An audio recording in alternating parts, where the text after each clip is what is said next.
Assalamualaikum warahmatullahi wabarakatuh. Halo teman-teman semua, perkenalkan nama saya Rahma Ayu Ahmada Sofi dan teman-teman saya. Di video kali ini kami akan menyampaikan materi mata kuliah Bahasa Indonesia bab kutipan dan catatan kaki.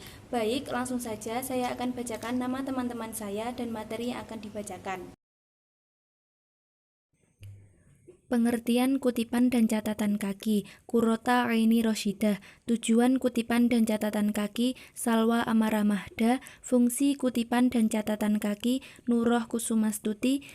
Jenis-jenis kutipan dan catatan kaki, Putri Amelia Nur Ilma. Tata cara penulisan kutipan, Reni Mulyani Effendi. Tata cara penulisan catatan kaki, Rati Nuraini.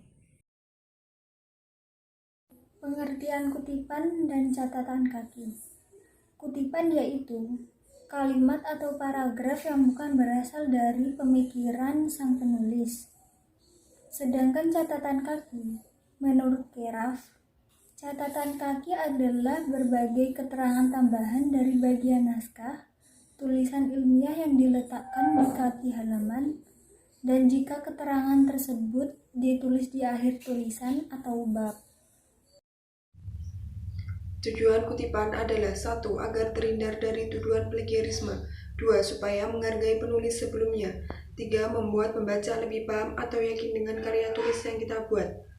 Tujuan catatan kaki adalah 1. Menyusun pembuktian. 2. Menyatakan hutang budi. 3. Menyatakan keterangan tambahan. 4. Merujuk bagian lain dari teks. Fungsi kutipan. Yang pertama, menunjukkan kualitas ilmiah yang lebih tinggi. 2. Menunjukkan kecermatan yang lebih akurat. 3. Memudahkan penilaian penggunaan sumber data. 4. Memudahkan pembedaan data pustaka dan ketergantungan tambahan. 5. Mencegah pengulangan penulisan data pustaka. 6. Meningkatkan estetika penulisan. Fungsi catatan kaki. Yang pertama, menjelaskan referensi yang digunakan. 2. Menjelaskan komentar penulis terhadap pernyataan dalam teks. 3. Sebagai keterangan mengenai suatu hal. 4. Menunjukkan sumber lain yang membicarakan hal yang sama. Jenis-jenis kutipan dan catatan kaki. Jenis kutipan ada dua, yaitu kutipan langsung dan kutipan tidak langsung. Kutipan langsung penyajiannya sama persis, sedangkan kutipan tidak langsung penyajiannya berbeda. Jenis catatan kaki ada dua, yaitu footnote dan body note. Footnote terletak di bawah halaman, sedangkan body note terletak sejalur dengan teks atau bacaan. Selanjutnya, saya akan memaparkan tentang cara pengutipan. Pertama, pengutipan langsung pendek. 1. Kutipan tidak lebih 4 baris. 2. Kutipan diintegrasikan langsung dalam teks. 3. Jarak baris kutipan sama dengan jarak teks yang ada, 2 atau 1,5 spasi. 4. Kutipan diapit dengan tanda kutip. Yang kedua, kutipan langsung panjang. 1. Kutipan terdiri dari 4 baris atau lebih. 2. Kutipan dipisahkan dengan teks. 3. Kutipan berjarak spasi 1, badan naskah 1, atau 1,5 spasi pada umumnya. 4.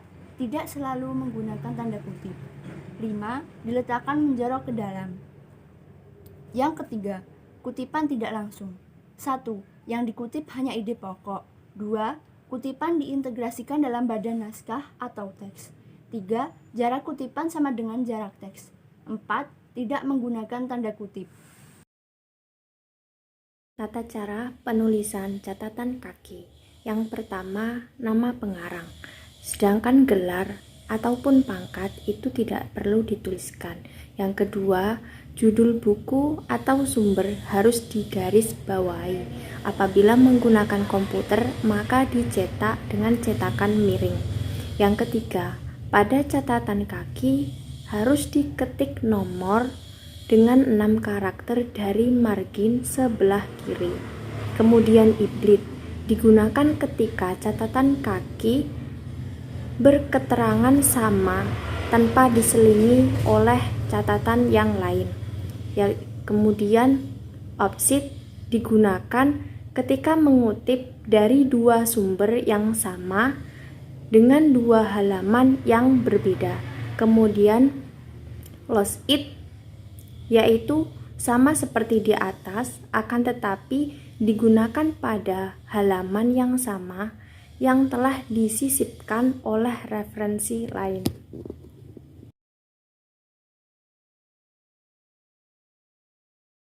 Mungkin itu saja yang bisa kami sampaikan. Semoga materi ini bermanfaat bagi kalian semua dan mohon maaf atas kesalahan dalam penyampaian kami. Sekian, terima kasih. Wassalamualaikum warahmatullahi wabarakatuh.